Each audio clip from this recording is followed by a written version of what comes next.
రాజమౌళి ఒక video viral అవుతుంది. ఆ వీడియోలో ఆయన ఏం చెప్తుందంటే, నాకు హనుమంతు పైన విశ్వాసమే లేదు, మా అమ్మ నాన్నకి ఉన్నది కానీ నాకు లేదని ఆయన ఈ విధంగా మాట్లాడుతుండ్రు. ఎందుకు రావై విశ్వాసం నీకు లేదు కానీ అదే ధర్మం పట్ల అదే దేవుళ్ళ పట్ల మూవీస్ తయారు చేయాలి, కోట్లు రూపాయలు సంపాదించుకోవాలి. అసలేంది నీ ప్లాన్ ఏంది, నీ ఆలోచన ఏంది?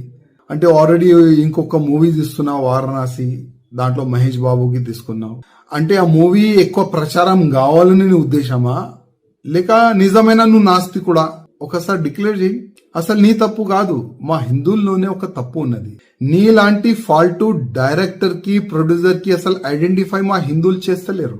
నీకు ధర్మం పట్ల అభిమానం లేదు, మా దేవుళ్ళ పైన అభిమానం నీకు లేదు. నీ మూవీస్ ఎందుకు చూడాలి మా హిందువులు? బాహుబలి మూవీ తీసినావు, ఆ ప్రభాస్ తోని శివలింగం లేపట్టినావు, దాంట్లో కోట్లు రూపాయలు సంపాదించుకున్నావు ఆ మూవీతోని, ఫస్ట్ పార్ట్ సెకండ్ పార్ట్ తోని. మళ్ళా మా హిందూ దేవుళ్ళ పైన నీకు నమ్మకం లేదు.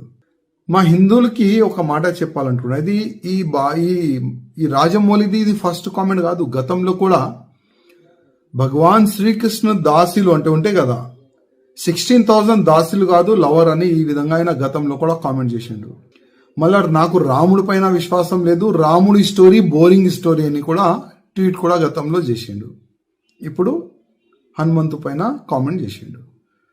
నా హిందువులారకి ఒక నివేదిక చేస్తున్నా, ఇట్లాంటి ఫాల్తూ డైరెక్టర్ ఫాల్తూ ప్రొడ్యూసర్ పైన కంప్లైంట్ ఇవ్వండి.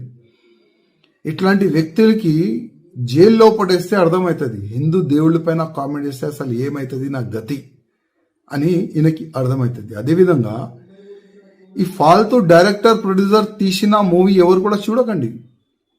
మనం చూస్తాం కోట్ల రూపాయలు, 100 కోట్ల రూపాయలు, 1000 కోట్ల రూపాయలు ఈయనకి సంపాదిస్తాం. అందుకోసం ఈ నాస్తికుడు మన ధర్మం పైన ఏ నోరుకొస్తే అది కామెంట్ చేస్తుండ్రు.